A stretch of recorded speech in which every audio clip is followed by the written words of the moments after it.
Hi everyone. That should now be working. Kindly confirm. I'm seeing some of them coming in. Wonderful. So tell us who you are, where you're from, and it's a pleasure to meet you all. We'll be starting in the next 2 minutes.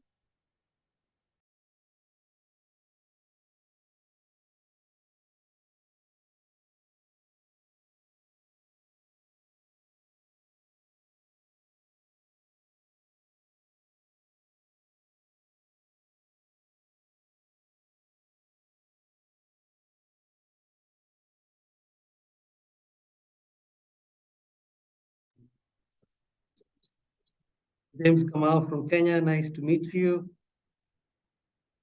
Obed Odhiambo from Kenya, representing Sentinel Africa. Nice to have you. Hi Kushal, Compliance Associate at Africa HR Solutions in Mauritius. Thank you for joining.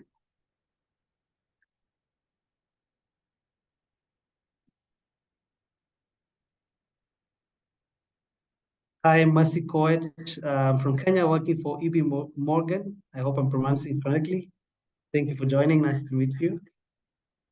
Hi, Sally Rotich from Inuka Africa Microfinance Kenya. Thank you for joining. Abdullahi Khalil from Somalia. Welcome. Hi, Rudresen Sukun. I hope I'm pronouncing your name correctly. Forgive me if I'm wrong. From Mauritius, Africa HR Solutions. Welcome. Michelle Oido from SFA Kenya. Familiar face. Thank you for being here. Hi, Ferdinand from DRC, working with BDEGL. Welcome. You can see we have participants from all over the continent.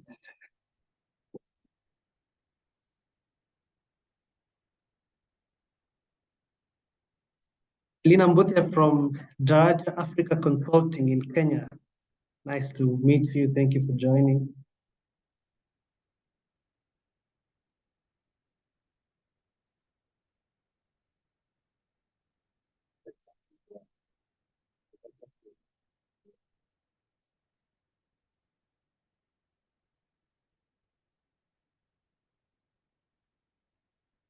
Let's keep going. Let's keep texting. I'm seeing quite a few participants have joined.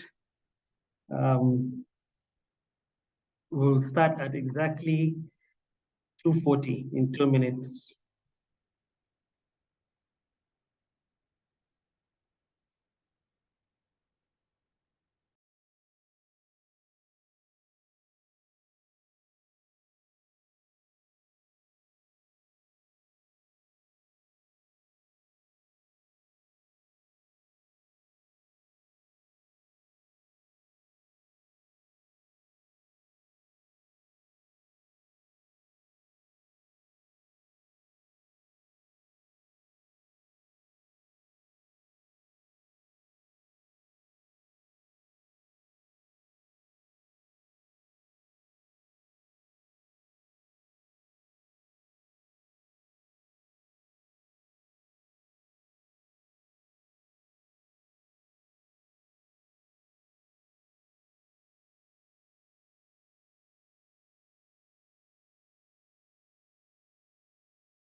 Hi, Said Hussein from World Vision, Kenya.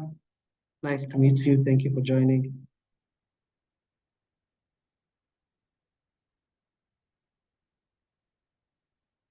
Emmanuel from Uganda. Pleasure to have you here.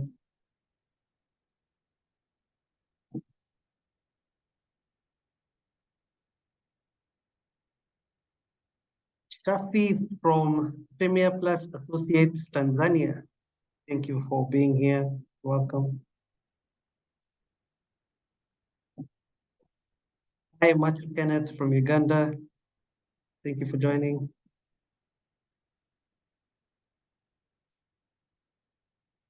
Hi, Peter Muhito from Kenya. Thank you for joining. So allow us to start. Those of you who haven't introduced yourself, I'm saying SP from AHC Rwanda. Thank you for joining.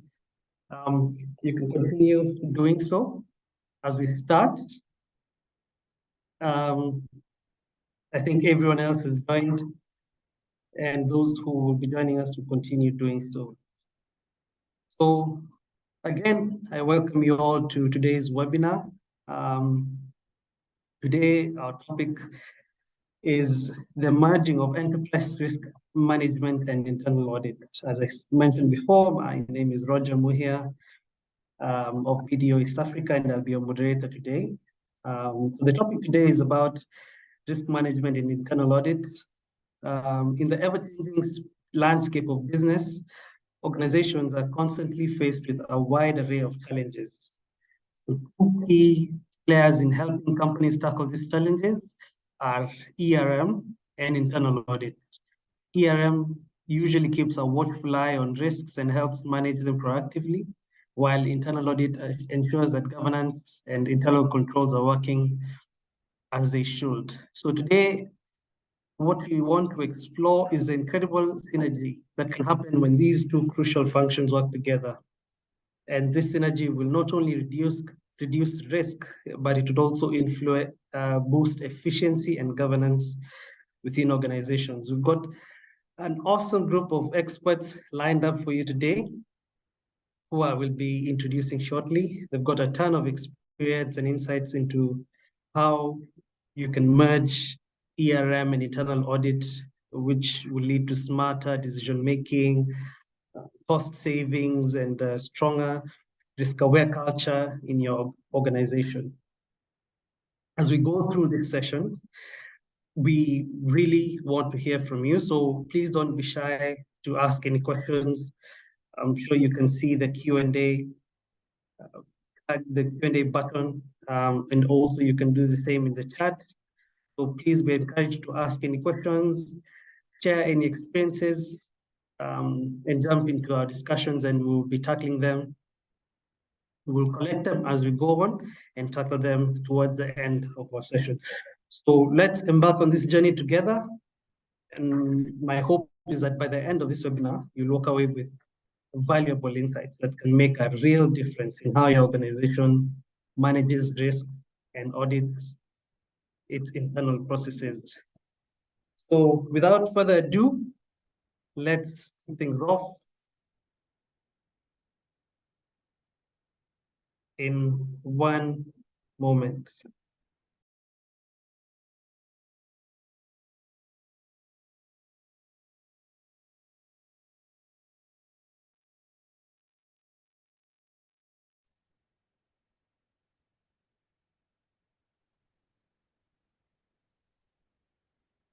So our agenda today is very brief. We'll cover an introduction to risk, ERM, and internal audit.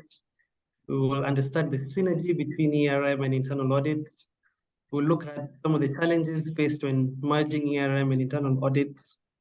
We look at some of the key considerations for successful integration, the best practices for effective integration, some of the benefits of merging ERM and internal audit, and finally, we'll conclude with a Q&A. Allow me to introduce our first presenter for today, Zahir Sheikh. Zahir Sheikh is our BDO East Africa partner for risk advisory, internal audit, and forensic services. He manages all the offices in Kenya, Uganda, Tanzania, Rwanda, and Ethiopia. He's a very dynamic leader with a high public profile and has been a market leader in his chosen markets and services. Formerly, he was the regional partner responsible for financial advisory services in KPMG East Africa, working primarily in Kenya, Uganda, and Tanzania.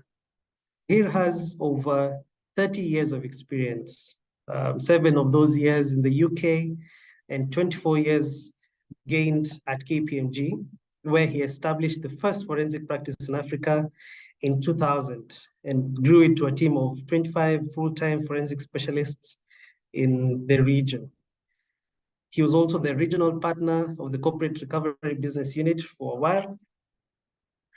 And as a regional partner for Forensic Services Unit, here has been involved in a number of large and complex investigations. Some of the things is done like providing expert testimony in court, testing and designing internal control systems, arbitrating disputes, providing proactive fraud, and a wide array of trainings such as those ones we have today. So welcome to here. You can go on. Thanks, Roger, for the very kind introduction. And I wish everybody a very good morning, good afternoon. It's afternoon here in Nairobi. So wherever you are logged in from, it's lovely to see this group of participants. Basically, let me tell you a little bit about BDO for those who may not know BDO. BDO is a global advisory and audit practice, assurance practice. We're actually the fifth largest in the world. We have offices in 164 countries, over 1,800 offices, over 100,000 professional staff. And last year, our turnover was nearly $13 billion. What that means is we are a international company. We have standards and we have best practices. So the quality of service that you would hope to get in any one of our practices worldwide would be consistent because we govern ourselves through those rigorous standards that BDO sets. Next slide, please.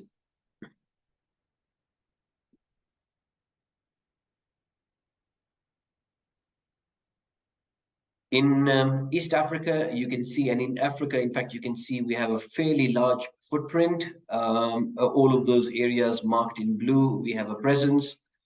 The partnership of which I am a member is the East African Partnership. And from there, we basically have a presence, a office in Kenya, in Uganda, in Tanzania, in Rwanda, in Ethiopia, and we're now expanding to DRC and also to Burundi. So we are here to stay. We have a good, solid African footprint, and we're able to match those companies that also have a strong African, regional, as well as global footprint. Next slide, please. So our services, we provided all the services that you would expect of a global firm such as ourselves.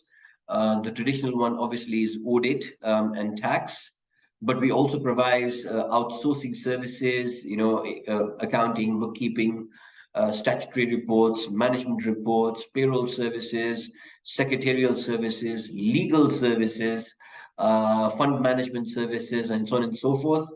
And I sit in the last quadrant down there in the right-hand side, bottom right-hand side, which is advisory services. So within advisory services, we provide internal audit and risk management. We do a lot of consultancy work, high-end, cutting-edge consultancy work. We also provide corporate finance and transaction advisory services. I'm also personally responsible for corporate recovery and restructuring. And I have basically handled numerous receiverships in numerous industries in the last 25, 30 years. And then we also do forensic investigations, and we provide technology advisory service. We also provide services in ESG, environment, social, and governance, and also for data privacy. Data privacy is obviously a hot topic at the moment in our region, and it's something that we're very keen to help our clients with. Next slide, please.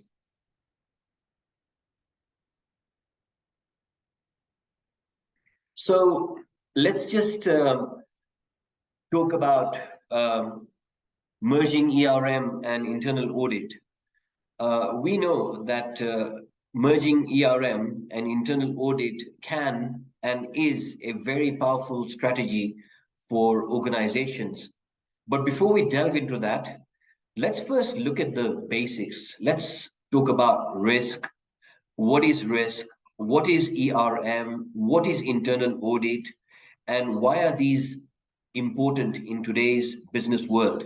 So starting with risk. What is risk? To me, risk is like a fancy word for bad things that might happen. In life, we face risks all the time.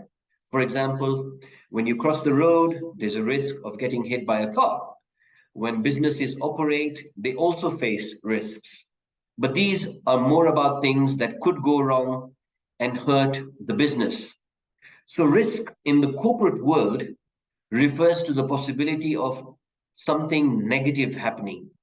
In business, risks are events or situations that can harm either a company's operations or finances or reputation or all of them. They can come from various sources also, such as economic fluctuations, natural disasters, cybersecurity threats, and even changes in consumer preferences. We can think of risk as the potential pitfalls a business needs to be aware of and manage. Next slide, please.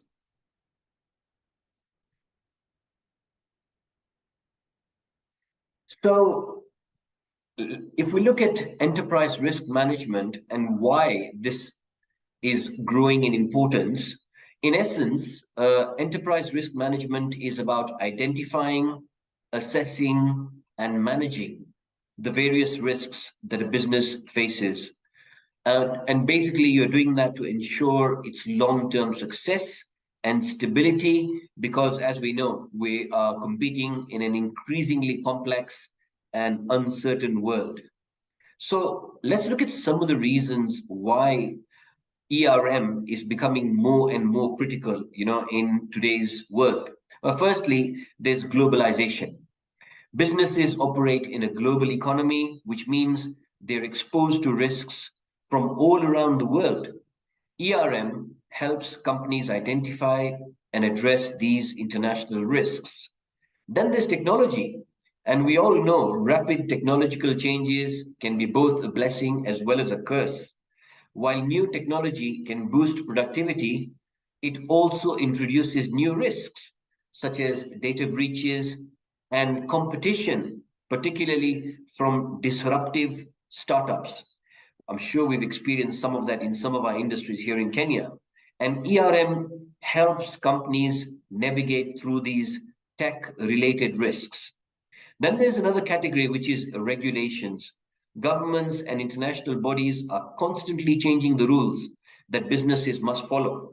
So ERM helps companies stay compliant and avoid costly legal troubles. Then there's consumer expectations.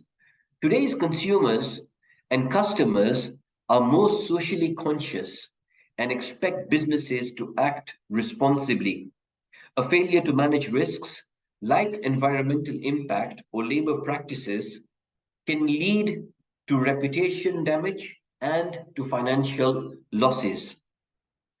Another category of where risk comes from is supply chain vulnerabilities. And we saw this during COVID. Companies rely on intricate supply chains, and disruptions in these chains can be very, very costly, sometimes even fatal. So, what ERM does is it helps companies identify weak points in their supply chain and plan for contingencies. Then there's financial market volatility. The stock market and financial systems can be extremely unpredictable. ERM helps companies manage these financial risks so they're not blindsided by market crashes or economic downturns. Let's look at some examples of ERM in action by looking at some risks that it helps to address. So if we look at financial risk, imagine a company that exports goods to other countries, and a lot of our companies are going to be like that. Exchange rate fluctuation, as has happened now in East Africa, can impact the company's profits. I mean, our own margins, have been impacted by 25% just this year alone because of exchange rate risk fluctuations. So ERM would involve strategies to manage these currency risks. such as using financial instruments like futures or options or hedging and so on and so forth. Then there's cybersecurity risk. In today's digital world, data breaches are a significant concern. So ERM for cybersecurity involves investing in robust security measures and training employees on cybersecurity's best practices, and then having a plan in case a breach does occur. Then another one, key one, is environmental risk. Companies are increasingly under pressure to reduce their environmental impact. ERM in this context involves assessing the environmental risks that the company faces and implementing sustainable practices and preparing for potential regulations related to emissions and waste disposal, and then staying ahead of its competitors, because as we know, customers and consumers are now quite picky in this area. And then obviously there's the supply chain risk. We've all seen the impact of COVID-19 pandemic. It showed how vulnerable supply chains can be. So ERM for supply chains includes diversifying suppliers, maintaining safety stock, and having backup plans to ensure a steady flow of materials and products. Next slide, please. Let's now look at how ERM works in modern organizations. So first of all, it provides a holistic risk view. It provides a comprehensive and integrated view of risks across the organization. We don't view risks in silos, for example, financial, operational, or compliance risks. ERM helps in understanding how risks interconnect and impact the entire organization. The next thing is alignment with strategic objectives. Here, ERM helps to align risk management strategies with the overall business goals and strategy. It ensures that risk-taking decisions are consistent with the organization's risk appetite and that they are in line with achieving its strategic long-term goals. The next component here is improved decision-making. And here, ERM provides a structured framework for evaluating risks and opportunities, which enhances the quality of decision-making. Decision makers have a clearer understanding of potential risks, and they can therefore make informed decisions, informed choices to mitigate or to exploit them. The next component is enhanced risk awareness and culture. By implementing ERM, organizations foster a risk-aware culture throughout the organization. Employees at all levels become more conscious of risks and their roles in managing them, thereby promoting proactive risk management practices. And that's what we all want. And lastly, it optimizes resource allocation.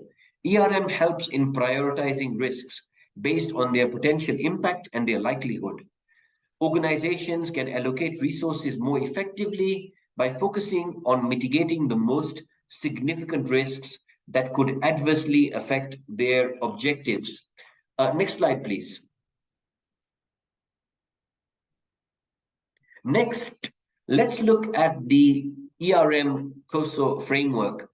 The Committee of Sponsoring Organizations of the Treadway Commission, which is what COSO stands for, Enterprise Risk Management Framework. This is a widely recognized model for managing and assessing risks within an organization. The framework provides a structured approach for organizations to identify, assess, and manage risks in a way that supports their strategic objectives and it enhances their decision-making. So here's a summary of the key components of the COSO ERM framework, which is available to all organizations, and we all need to try and use this and benchmark our own ERM practices against this standard. So firstly, governance and culture. This plays a crucial role in setting the tone from the top, aligning organizational objectives with risk management strategies and creating an environment where risk is proactively identified, assessed, and managed. Next, strategy development and objective setting. This component involves aligning strategic objectives with risk management. It ensures that goals are prioritized, risks are considered, and performance indicators are set to support informed decision making and to maximize value. Then there's performance. This involves executing the organization's strategy in achieving objectives whilst considering risk. It includes identifying, assessing, and mitigating risks to optimize performance and to enhance the overall value. It also encourages the establishment of performance matrix and other indicators that can measure the success of risk management initiatives. Then there is review and revision.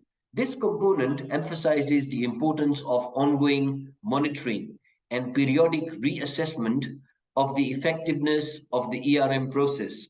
It involves regular evaluations of the risk management practices, internal and external changes, and adjustments to the ERM framework as necessary. And finally, information, communication, and reporting. This component focuses on effectively managing, communicating, and reporting risk-related information, facilitating informed decision-making, and fostering a risk-aware culture within the organization. Next slide, please. So now that we've understood risk and ERM, what really is internal audit? So you've got all the clues there. Internal audit is an independent, objective assurance, another word for audit. And it's also consulting. It's a consulting activity. It's designed to add value and to improve an organization's operations. This is quite different from how internal audit was viewed in the very recent past.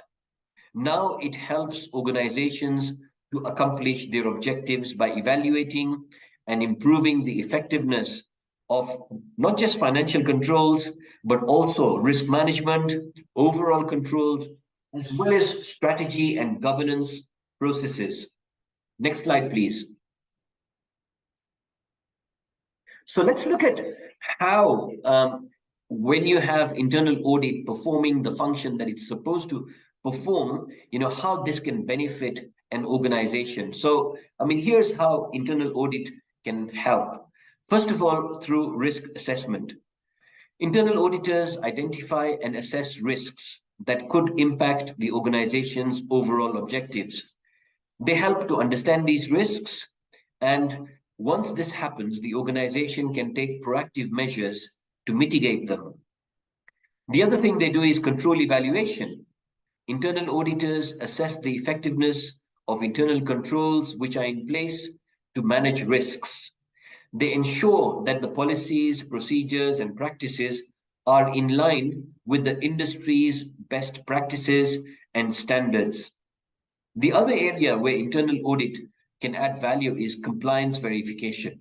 So internal audit verifies that the organization complies with laws, with regulations, as well as with internal policies.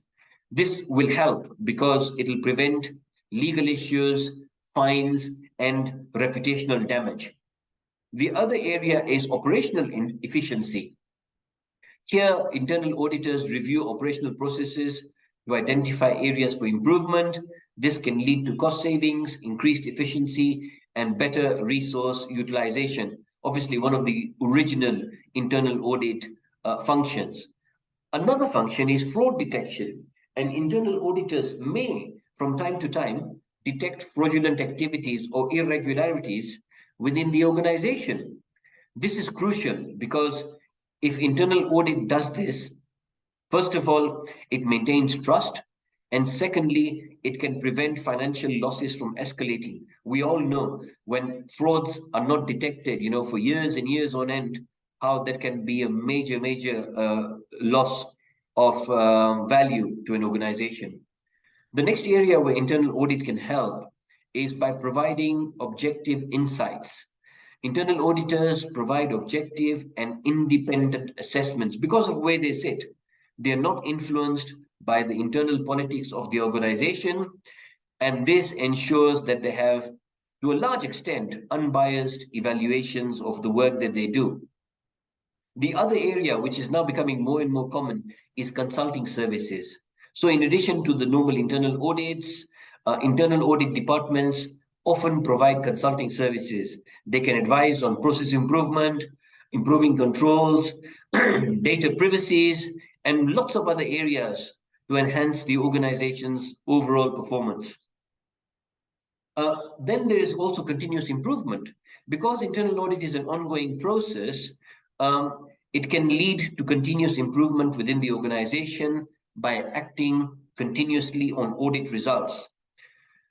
And then there's stakeholder confidence. The work of internal audit contributes to increasing stakeholder confidence among stakeholders, including shareholders, boards, regulators, and the public, that the organization is well governed and effectively managed.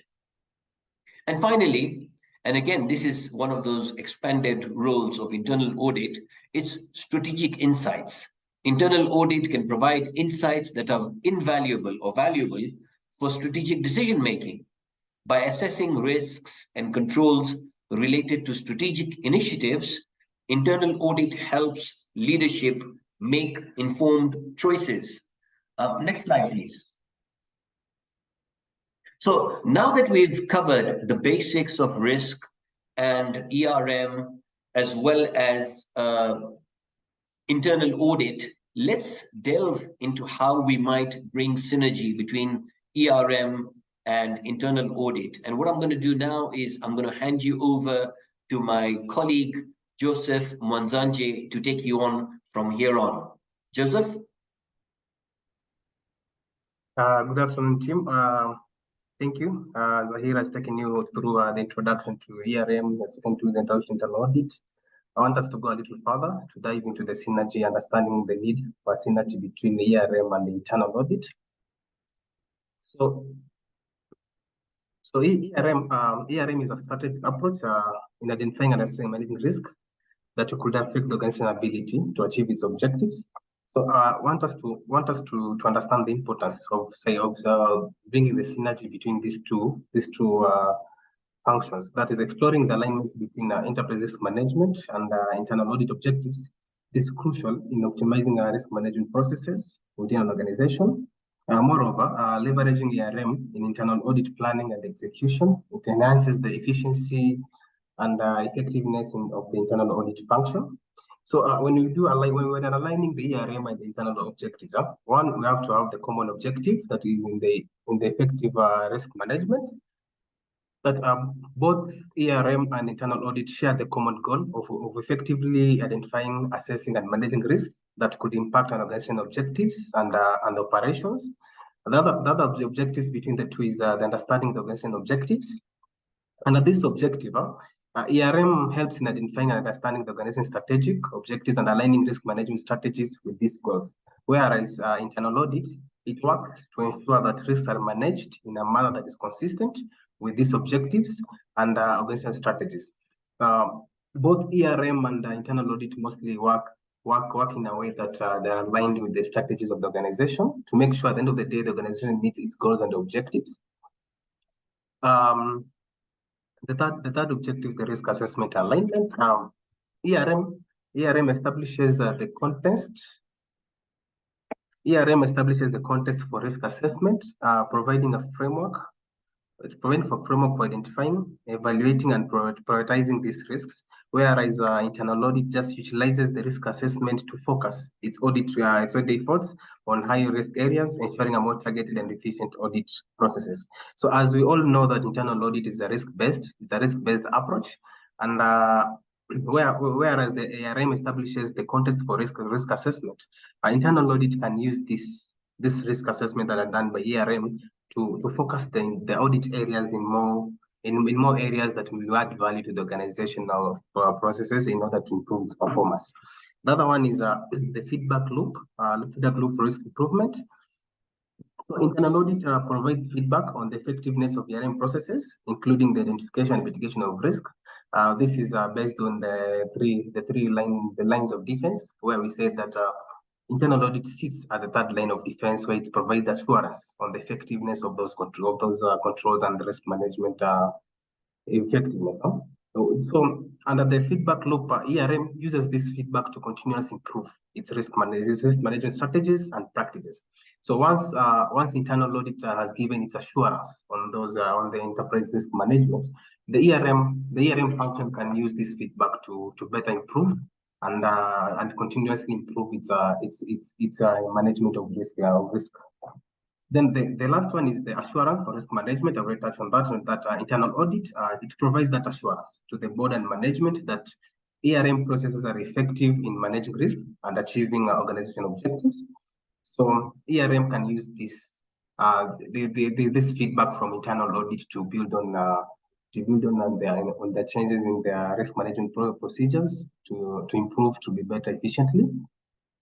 Then, after aligning this ERM and internal audit objectives, I want us to check out how ERM and internal audit can both leverage each other in planning and execution of its audit. So, as I said earlier, internal audit is a risk-based auditor. So, ERM helps in identifying the enterprise-wide risks and assessing their impact on the organizational objectives. Internal audit leverages this ERM risks assessment to prioritize audits and allocate resources based on the significance and risk to the organization to effectively add value to the organization. Also, internal audit, the next one is the integrated risk assessment. So ERM facilitates from Zahir's presentation about the holistic risk review. So ERM facilitates a holistic view of risks by considering the interdependencies and correlations among various risks. Most of the times in practical world, most risks are interrelated. So ERM helps to provide this holistic view on these risks, and the internal audit integrates this comprehensive risk assessment into its audit planning, ensuring that more thorough evaluation of risk and controls is integrated. So once ERM provides this integrated risk assessment across all over the organization, the internal audit now integrates this comprehensive overview of the risks into their planning, making sure that all the areas that are high risk for the organization are given enough time, enough allocation of resources, so that at the end of the day, the internal audit report adds value to the organizational performance and procedures. So with the integrated risk assessment, it helps the audits to be aligned with the organization's most significant risks, making them more relevant and valuable. The third one is the efficient resource allocation. So we already said that ERM assists in identifying this risk at organization level. So it's enabling more efficient resource allocation for audits. In that same spirit, there is internal audit. It utilizes the ERM's risk assessment to optimize resource allocation, focus on areas posing the greatest risk to the organization. The last one is integrated reporting and communication.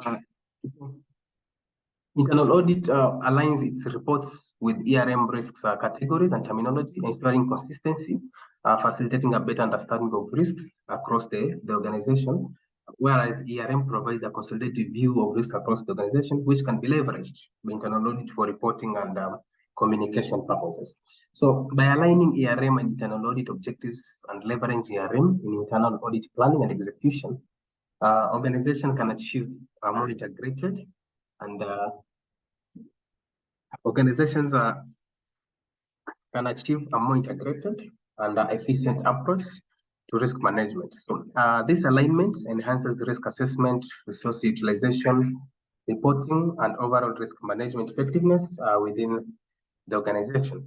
So during the leveraging of ERM in internal audit planning and execution,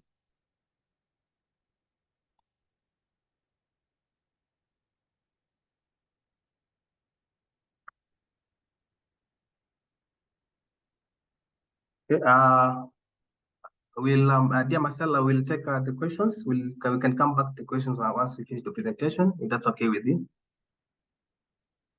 So I want us to look at the challenges that are faced when managing ERM and internal audit. Basically, most of the challenges that are faced when managing the ERM and the internal audit, they both lie on the framework, the ERM framework and the internal audit framework. The first one of them is the cultural differences and the resistance to change. So when you are merging ERM and internal audit, mostly we encounter resistance due to differing organizational cultures, mindsets, and even established ways of working within each function. Most of the times, people will just say, this is how ERM works and this is how internal audit works. And in organizations where we have both ERM and internal audit as different functions, it is always a very hard task to tell people in internal audit to merge with ERM to work hand in hand in adding value, because mostly they do treat them as two different departments, whereas they're supposed just to be the two different departments in the same goals and objectives. So mostly you might find that people may resist change, fearing potential disruption or loss of control. So managing this resistance through effective change management strategies is crucial for successful integration.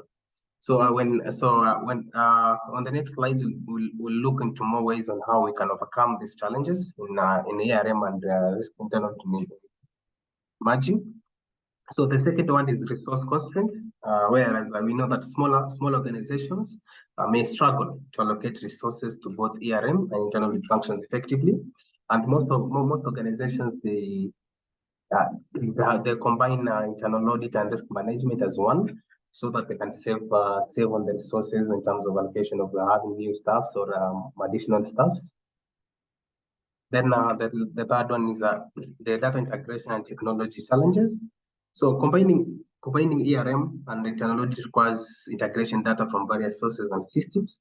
So most of the times this can be challenging due to the differences in data formats, storage systems, and technology platforms used by each function. So achieving a seamless data integration and ensuring that technology support the integrated approach are key challenges to overcome. So the way the internal audit is moving to, we're moving on to a technology-based internal audits, and this will also help to overcome the challenges of integrating data from various sources and systems. Then we have the conflict of interest. Again, from the definition, internal audit we said it's an independent objective assurance. So internal audit must maintain that independence. If they are too closely involved with in the ERM process, there's the risk of compromising the objectivity. Because at the end of the day, as the third line of defense, internal audit must give an assurance on the effectiveness of the risk management that have been implemented by the ERM department. Then there's the differences in methodologies and approaches. So ERM and internal audit often have very distinct methodologies and approaches. So integrating these two functions requires a very careful consideration and alignment of these methodologies to ensure that there's a seamless and effective merger. So divergence in approaches may lead to confusion and hinder the integration process. So before doing a merging of ERM and internal audit, one, you have to try as much as possible to integrate these two functions in the alignment of their methodologies, to make sure that the ERM methodology and internal audit methodology they complement each other. So if a good example in ERM, or if the ERM methodology is a good example is the internal audit. Before you do internal audit, you need to do a risk assessment, the high risk areas. So ERM can complement internal audit by, if they have an effective ERM function, it implements the internal audit methodology because it borrows from the ERM department, making the merging so easily and effectively and adding value to the processes. So I want us to consider the key consideration if you want to integrate ERM and internal audit. What are the key considerations for successful integration? So the key consideration is one, we are going to look into 4 considerations. One is the organization culture and leadership support. Then we're going to look into the integration of culture, communication, and training. Then communication and collaboration of strategies, and the last one is skill development and training. So on these four sections, the board divided into more considerations that we're going to see. But first, if we start with the organization culture and leadership support, from the course of framework that Zahira has taken us through, there was the culture, the tone that is set by the leadership. So I want us to look at the cultivating a risk-aware culture. So the organization needs to foster a culture where employees at all levels understand and appreciate the importance of risk management and actively participate in risk identification and mitigation. How can this be achieved? This can be achieved by having from time to time, you could have awareness on risk. You can conduct risk awareness trainings. You can make sure that the policies, the risk management policies shared with everyone in the organization, that every staff in the organization understand the importance of risk and understand how to assess risk and report on the same. Also, the leadership demonstrating commitment to ERM. Leadership should communicate and demonstrate their commitment to ERM, making it clear that effective risk management is a top priority for the organization. Mostly, this can also be done by embedding the risk appetite statement in the risk management policy. So this shows the staffs that even the management, they have demonstrated their commitment. Other way of doing it, you could have, if an organization does not have an internal audit, they could outsource this service to a third party. Other thing, they could have a risk management champion in every department. You find organizations that have a risk management champion in every department, then there's an organization risk champion that they report to. So this shows the leadership commitment into ERM and internal audit. Then there's incentivizing risk management practices. So we can just align performance evaluations and incentives with risk management goals to motivate employees to integrate risk management into their daily activities. So I know most companies will do performance appraisals. So in each department, you could have in part of the KPIs, you could institute something like a KPI that is related to risk. And we know after every evaluation, most companies do salary increments or bonuses. So this will also help people to integrate risk in their risk management into their daily activities, since they know that there's an incentive at the end of a certain duration. Then we can encourage open communication, the open door policy. So it promotes, you have to promote an environment where employees feel safe to report risks and concerns without fear of retribution, facilitating a transparent risk reporting culture. So an open door policy also can help to integrate ERM and internal auditing in an organization. The second part I want to check is the communication and the collaboration strategies. The strategies that you can use, I said one is the regular stakeholder engagement. So engage stakeholders, including the senior management, in regular discussions about risk management goals, progress and challenges, fostering collaboration and shared understanding. Also, I understand that even organization, the senior management, you could tell the senior managers that when they're reporting about their departments to include something right up on risk. So even the organization can do a write-up on risk. Even the senior managers can do a small write-up on risk with part of the other reports. So if a manager is presenting HR and admin, you can tell them to have a write-up of risk that are associated with HR and admin. It helps them to have a regular stakeholder engagement with the risk personnel and the internal audit. Then it can also help. You should also have cross-functional cooperation. So you need to facilitate collaboration between ERM and internal audit teams so that they can share knowledge, they can share insights and best practices, creating a seamless flow of information and expertise.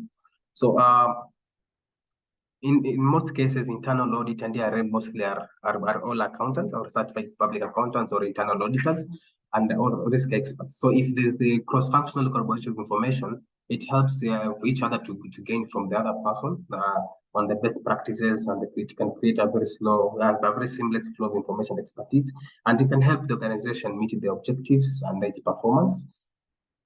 Then you should have a clear communication protocols. So an organization should establish clear communication channels, guidelines, and reporting structures to ensure timely and accurate dissemination of risk-related information throughout the organization.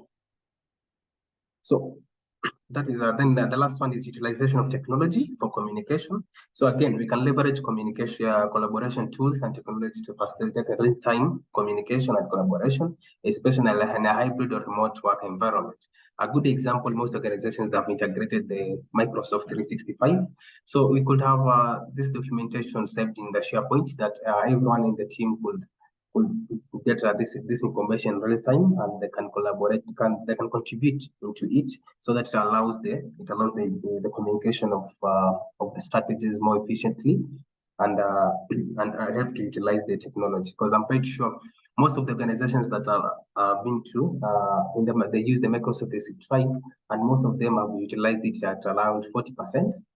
And I think most people can utilize more information, we can utilize the technology in making sure that we integrate ERM and internal audit. Then we have the skills development and training. So the organization should develop training programs that are tailored to specific needs of employees in ERM and internal audit roles to enhance their skill sets and knowledge base. So organizations should have after every performance appraisals, you should check at the knowledge gap and ensure that you come up with trainings that are personalized for every person, so that they can increase their skill sets and knowledge base. Then you can have professional development opportunities, so you can encourage participation in industrial conferences, workshops, and certifications relevant to risk management and internal audit. This fosters continuous learning and growth, so it helps the team to always have added information, have added skills into their personal knowledge gap, so that they can help to contribute into their roles. Then simulation and scenario training. You can conduct the simulation exercises and scenario-based training, so that they can improve preparedness and response capabilities in dealing with risk situations. Mostly, I've seen this done under the data recovery. Normally, we have the simulations of we want to check the effectiveness of the data recovery process. Most organizations can have a simulation training, so we can also have a simulation training in risk, whereby we simulate an environment for training purposes, or maybe a fail of risk, or if a risk that occurs, you can just have a simulation area that people can train and see if they can come up with the strategies to navigate and ensure that organization procedures are not interfered with. Then you can have a mentorship and knowledge transfer. So organization can also establish mentorship programs that facilitate knowledge transfer and skill development within the organization. This especially for new or less experienced team members. So we can have the mentorship programs. In HR, most people, whenever there's a new, if I take it from a good example from experience from consulting, you might find that when you have the audit assistants, the audit seniors will act as mentors to the audit assistants, sharing that knowledge, sharing the expertise with them, and helping them to be more well versed in the terms of the skill sets and even the knowledge base. And then the last one is the integration of culture, communication, and training, which is so related to the skills and development training. So we have to integrate risk management into the training modules. So organizations can incorporate risk management principles, practices, and even case studies into training programs to educate employees about the importance of risk management.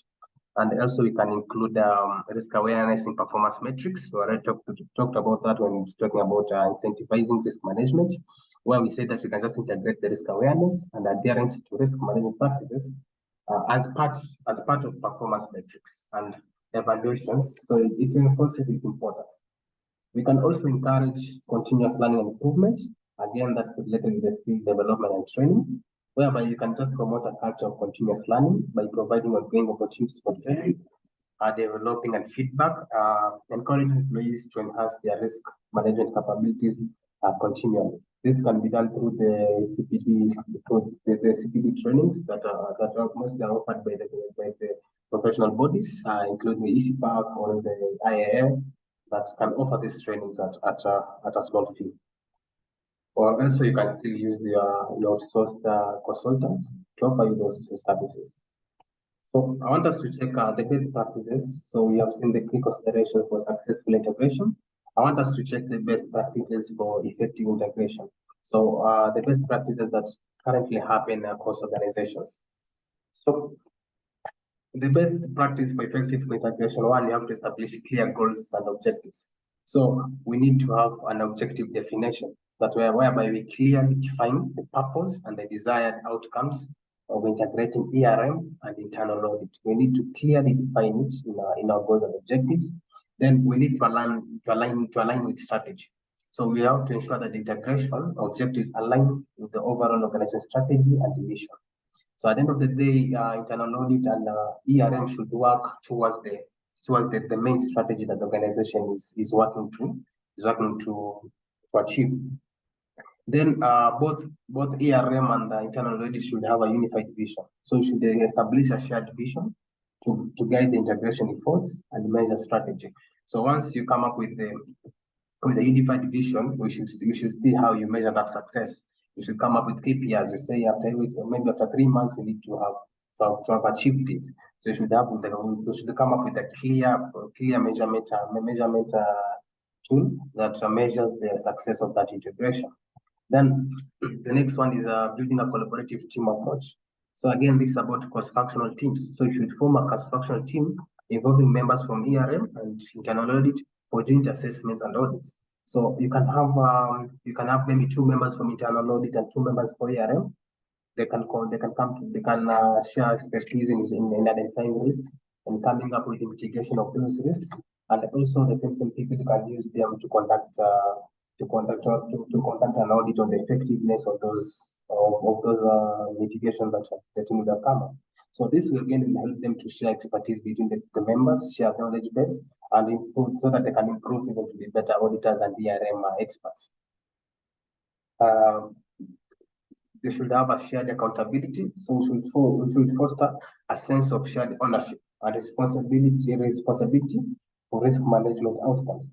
Again, you can foster the sense of shared ownership between ERM and internal audit instead of the blame game, where there's if ERM does a risk matrix or risk register, and then at the end of the day something happens that I had not foreseen, mostly it becomes a blame game between ERM and internal audit. So we should foster a sense where they share the ownership, where they work as a team. Like as much as internal audit maintains their independence, but they still make sure that they own the responsibility of making sure that the risks are effectively mitigated.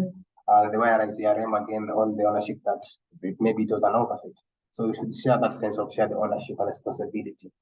Then we can encourage diversity of thought. That means that value diverse perspectives and encouragement. Value diverse perspectives and encourage collaboration to enrich risk assessments and mitigation of strategies. Again, it's about going back to allowing the transparency in the shared communication. Then we can have regular communication knowledge sharing. So we can do this by scheduling updates and meetings, whereby we can just set a regular cadence of updates, meetings, and reporting to ensure that there's an ongoing communication. It can be maybe monthly or quarterly, but it should be regular so that there's an ongoing communication. Then we can have open channels of communication where you can just establish open lines of communication for easy sharing of insights and concerns between teams. Again, we can have a knowledge repository whereby you can implement a centralized knowledge repository for sharing best practices, guidelines, and relevant sources. Again, we could utilize the technology to have a knowledge repository that everyone has an access to. So these are the best practices that we can integrate for effective integration of ERM and internal audit. Now, we want to look at the benefits of merging ERM and internal audit. So when we merge ERM and internal audit, what are the benefits that come with it? So the first one is the enhanced risk identification assessment. So holistic risk review, the integration normally just allows for comprehensive understanding of risks by considering both the enterprise-wide and the specific functional risk within the organization. Again, from the previous slides, we had said that ERM checks the enterprise-wide risks, whereby most internal audits just check on the functional risk. So where there's an integration between the two, it allows the comprehensive understanding of risks that are both enterprise-wide and specific functional. Again, we can utilize utilization of ERM's risk assessment So another benefit is internal audit can leverage ERM's risk assessment and methodologies to identify risks more comprehensively and accurately across the organization to help them even plan the internal audits more effectively.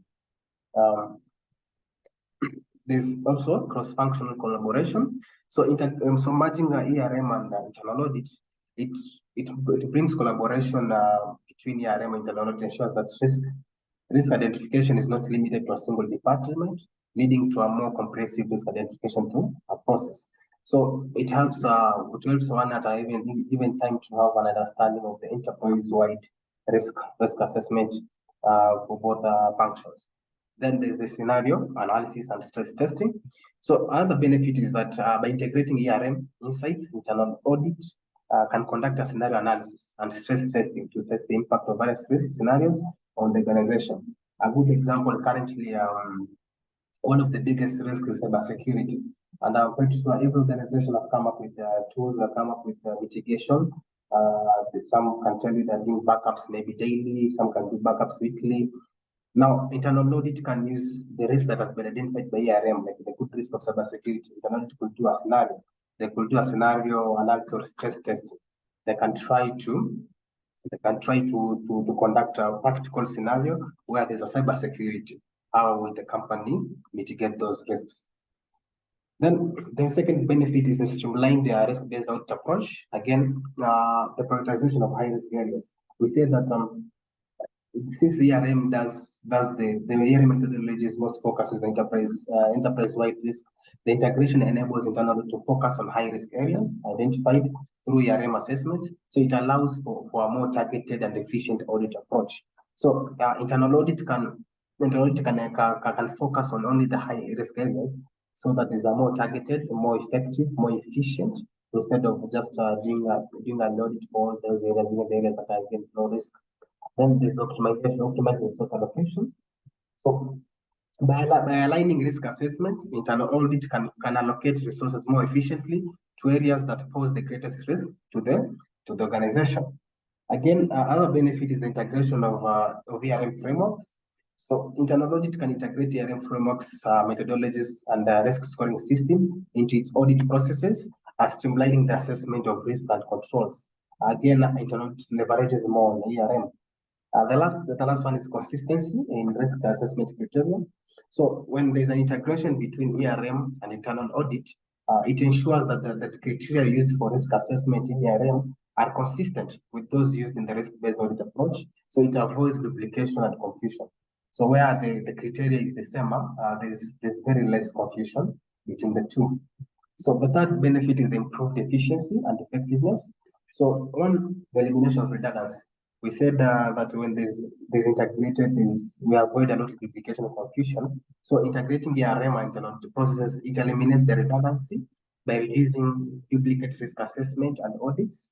It also provides enhanced risk monitoring, whereby ERM's ongoing risk monitoring is integrated into internal audits approach. So it ensures that risks are continuously monitored and assessed for changes in their impact and likelihood. So there's the timely risk mitigation. Again, where there's integration between ERM and internal audit, it facilitates faster identification of emerging risks, enabling timely responses and proactive risk mitigation efforts. The last one is the comprehensive and integrated risk reporting. There's an optimized audit process, sorry. So ERM integration allows internal audit to tailor audit processes to address specific risks, resulting in a more effective and an efficient audit cycle. So if we go to the last one, the comprehensive and integrated risk reporting, the consolidated risk reporting. Both ERM and internal audit collaborate to create a consolidated risk reports that provide a complete view of risks to the stakeholders and minimizing the reporting silos. And this again is one of the most important benefits of integrating the ERM and internal audit. Then there's the unified risk categories and metrics. So integrating ensures that the use of unified risk categories and metrics, improving the clarity, even the consistency of risk reporting. Again, consistency is one of the key elements in risk. Then strategic risk insights. So the integration reporting provides strategic insights by linking audit findings to overall organization risk and strategic objectives. This again helps the stakeholders, including the shareholders and the managers, to make a more informed decisions when they do the strategy measurement and how it has performed against the risk that organization is currently facing. Again, we have the enhanced communication of risk trends. So ERM integrated reporting allows for better communication of risk trends and patterns, aiding in a proactive decision making and risk response to strategies. So combining ERM and internal audit, it creates a strong partnership in managing risk and improving control processes. So it allows organizations to have a more comprehensive and integrated approach to risk management and assurance. So however, it is important to carefully manage the relationship to maintain objectivity while leveraging the synergies between these two functions. So in summary, we have gone through the introduction to ERM internal audit. We have done the components of ERM, the cost of framework. We have talked about understanding the synergy between ERM and internal audit. We have done aligning ERM and internal audit objectives. Leveraging ERM internal audit planning and execution. You have done purpose internal audit, best practices of effective integration. We have done key considerations for successful integration. We have also looked at the benefits of merging ERM and internal audit. So I know my colleague Roger has been answering your questions in the Q&A, but also we can take them. So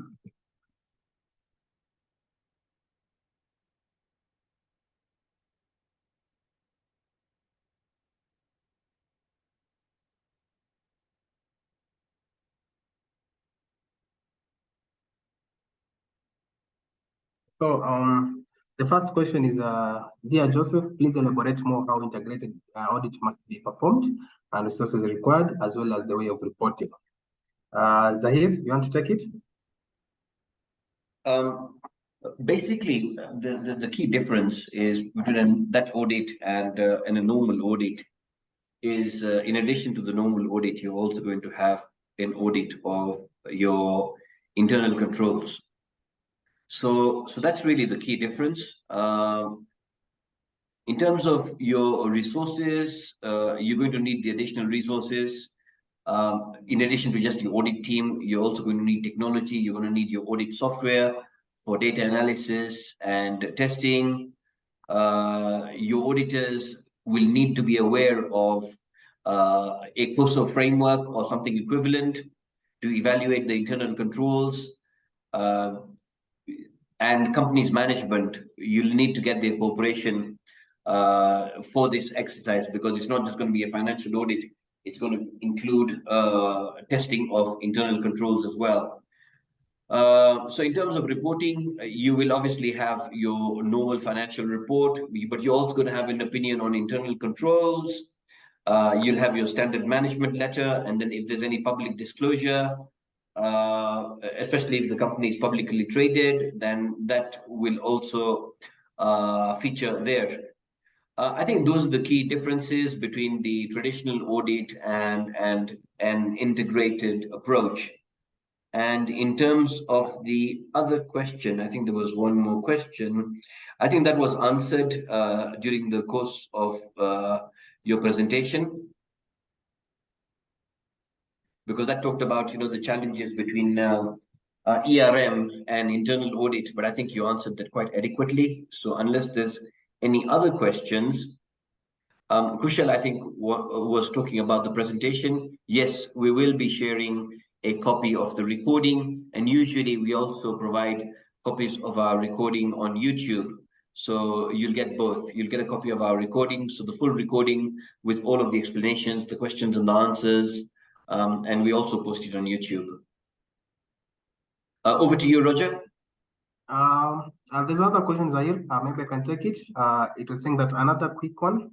How can internal audit use risk-based audit approach while audit with many processes? Yeah, go ahead, Joseph. Yeah, but also I take into account the ARM. So an answer to a question, normally when you're doing internal audit, we normally do a risk assessment even before coming up with the internal audit plan. So in a case of bank where there's many processes, internal audit mostly most organizations do them in cycles. That is in quarterly. Apart from the daily, there's also quarterly. So what happens is we could align the processes in a function. So let's say in a bank, maybe one of the function in a bank is the customer service. We treat it as a function on its own. So when you're auditing customer service, you'll have all the processes in the customer service.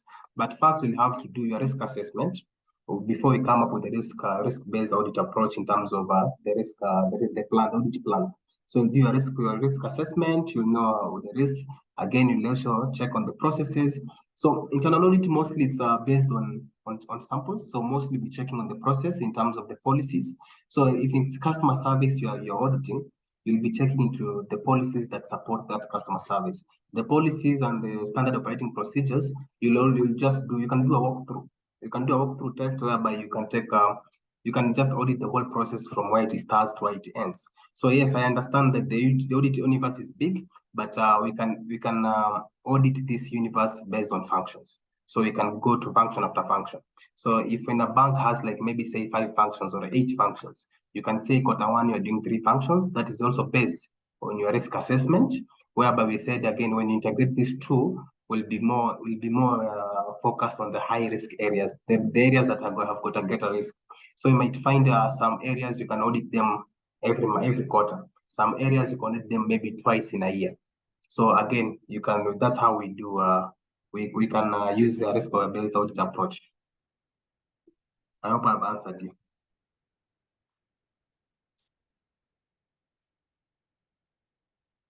So unless if there's other questions, I can hand it over back to Roger.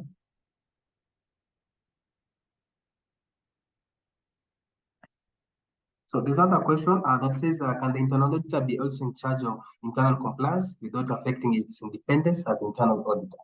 Zahir?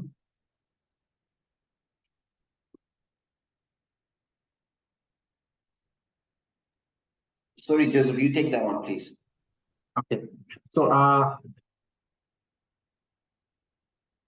normally in organizations, for us to be independent, we normally have the compliance. We can have the compliance manager or the risk champion, the overall risk champion of an organization. So in order for internal auditor to maintain its independence, we would advise not to. We will advise not to make the internal auditor to be the head of compliance. Mostly this role can be taken to legal department where they can be maintaining the compliance, and then internal audit can review the compliance to those the requirements of the compliance, whatever. But yeah, internal auditor cannot be the head of compliance. An organization can maybe integrate that role in another role, like if we have a head of legal, the head of legal can also be head of compliance.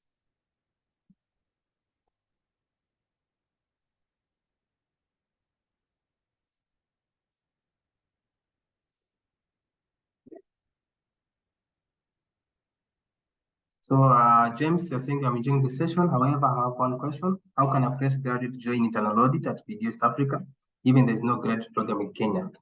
At BDO East Africa, we have a graduate program. You just need to send your application to the HR at bdoeastafrica.com, and when they're doing the recruitment, they'll consider you. We have graduate recruitments.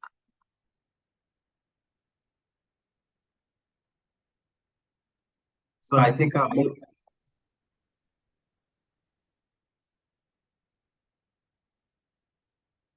Thank you, everyone. One last question for Zahir.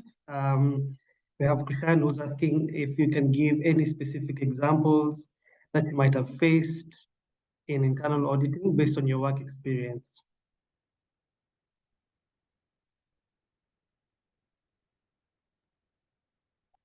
Yeah. I'm not sure what the question is asking for. In specific examples that you have faced. Specific examples of what?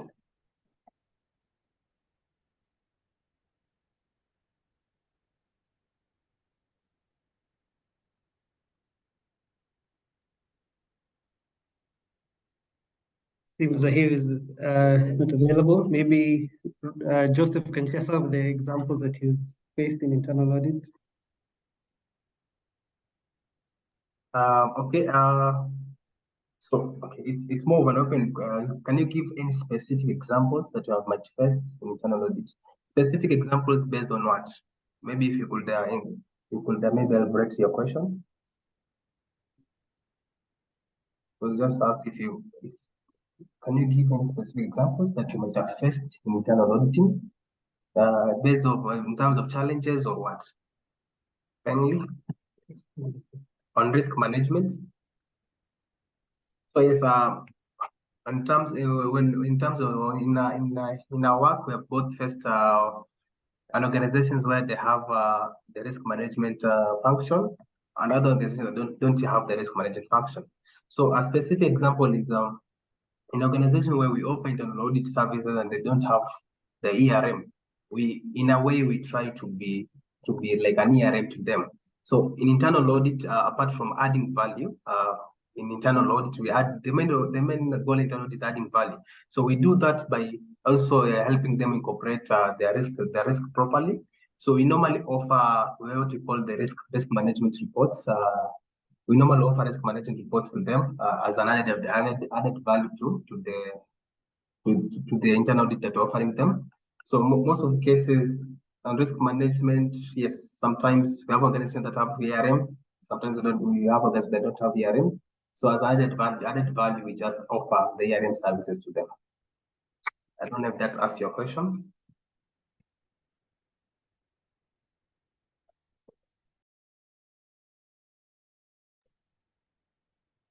All right, everyone. Thank you for all your feedback. That brings us to the end of our webinar today. I want to express my heartfelt thanks to all of you for joining us, making this session a valuable experience. I hope some of the insights and discussions that our panelists have shared have left you inspired and equipped to take on some of the challenges in ERM and internal audit within your organizations. But remember, the conversation doesn't have to stop here. I know some of you still have many questions. We will continue to have a number of similar webinars, not just on internal audit, on other variety of topics such as fraud, cybersecurity, corporate finance, and data privacy. Be sure to be on the lookout for those on our communication channels. You can also reach out to us on our email. Our official communications email is bdo.eacommunications@bdo-ea.com. You can also reach us to us personally, roger.muhe@bdo-ea.com and joseph.mwansanje@bdo-ea.com with any questions or feedback that you may have from this webinar. We will type them in the chat.